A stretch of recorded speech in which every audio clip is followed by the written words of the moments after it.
Pengalaman saya di bisnis franchise sekitar 5 tahun dan sampai hari ini masih terus berjalan. Ada beberapa hal yang perlu Sobat Cospreneur ketahui sebelum memiliki ataupun membeli bisnis franchise. Kekurangan dan kelebihan bisnis franchise dibandingkan bisnis property cost. Apapun yang terjadi terhadap bisnis franchise tersebut, kita harus menerimanya dengan lapang dada. Kenapa?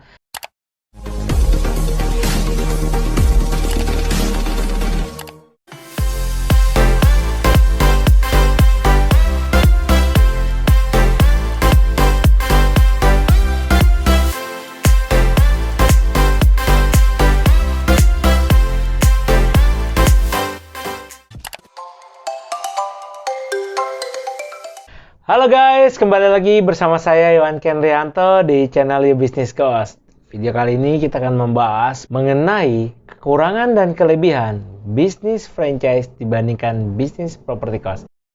Seperti sebelumnya yang pernah saya sampaikan di Telegram grup kita di tango.mamaeho/businesscoach. Jika Sobat Cospreneur belum bergabung di channel Telegram kami, bisa langsung gabung di channel Telegram tersebut. Di channel Telegram tersebut, saya mencoba untuk melakukan voting. Kira-kira kalau kita bahas perbandingan antara bisnis franchise dengan bisnis property cost itu, ada yang tertarik atau tidak? Nah, karena berdasarkan hasil voting tersebut, akhirnya saya mencoba untuk membuat video itu hari ini. Ada beberapa hal yang perlu Sobat Cospreneur ketahui sebelum memiliki ataupun membeli bisnis franchise. Yang pertama, bisnis franchise mempunyai kelebihan. Biasanya, yang bisnis franchise sudah stabil, biasanya dia autopilot. Dan biasanya juga, dia pasti bisa memberikan passive income kepada kita dengan kita tidak terlalu banyak mengerjakan pekerjaan operasional di dalam bisnis tersebut. Bisnis tersebut biasanya kebanyakan sudah memiliki market audience ataupun pelanggan tetap.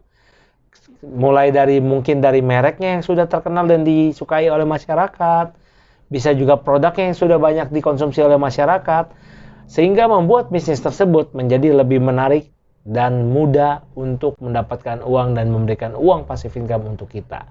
Nah, tetapi ternyata bisnis franchise itu setelah saya menjalaninya ada beberapa juga kekurangannya. Yang pertama adalah kita tidak bisa melakukan kontrol terhadap bisnis tersebut.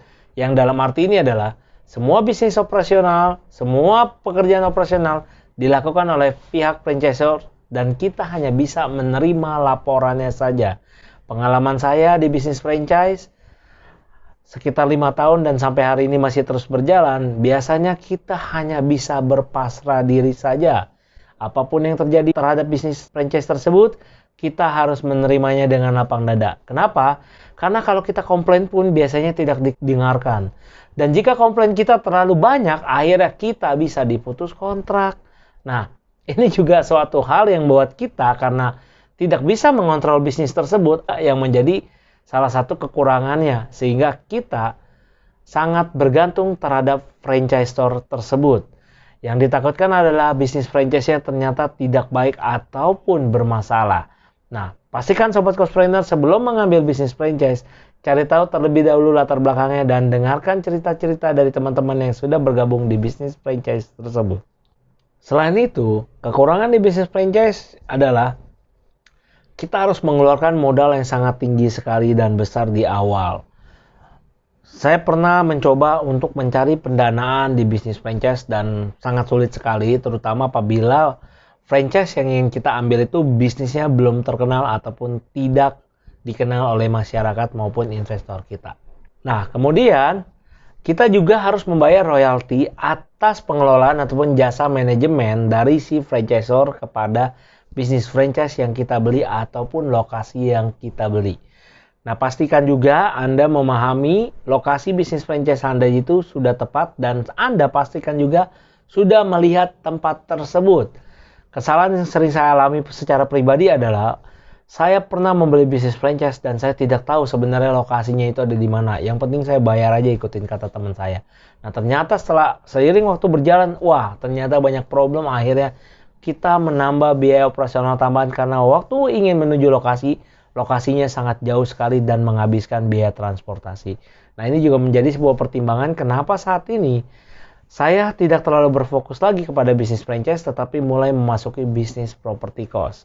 Nah, tentunya di bisnis properti cost ini kita tentunya Sobat Cospreneur sudah tahu kita lebih mudah mencari pendanaan karena bisa kita gadaikan propertinya. Tapi waktu di bisnis franchise kita biasanya kebanyakan kita tempatnya sewa terlebih dahulu. Ketika kalau kita ingin mencoba membelinya, biasanya modalnya pun terlalu tinggi kalau ketika ingin mengakuisisi tempat tersebut karena biasanya kalau kita ngambil di tengah kota itu pasti price tanahnya sudah tinggi sekali. Jadi alternatifnya adalah kita mengambil di pinggiran kota. Tetapi kalau di pinggiran kota tentunya untuk exit plan strategi dan untuk mencari pembiayaan itu akan lebih sulit dibandingkan di tengah kota. Ini beberapa perbedaan di bisnis franchise. Jadi bisnis franchise ini merupakan salah satu bisnis yang bisa Sobat Cospreneur pertimbangkan sebagai salah satu sumber passive income Anda di kemudian hari.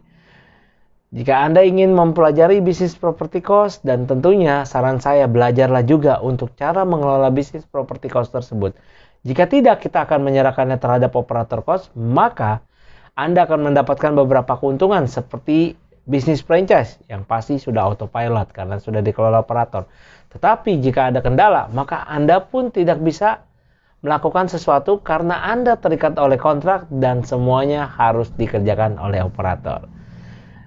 Saya Iwan Kendrianto, sampai di sini video kali ini. Jangan lupa Sobat Cospreneur, terus ikuti video-video kami yang kami upload setiap minggunya agar bisa membantu Anda untuk menambah wawasan di bisnis property cost sehingga Anda ketika memulai bisnis property cost tidak perlu untuk uji coba dan membuang waktu serta uang Anda lagi. See you!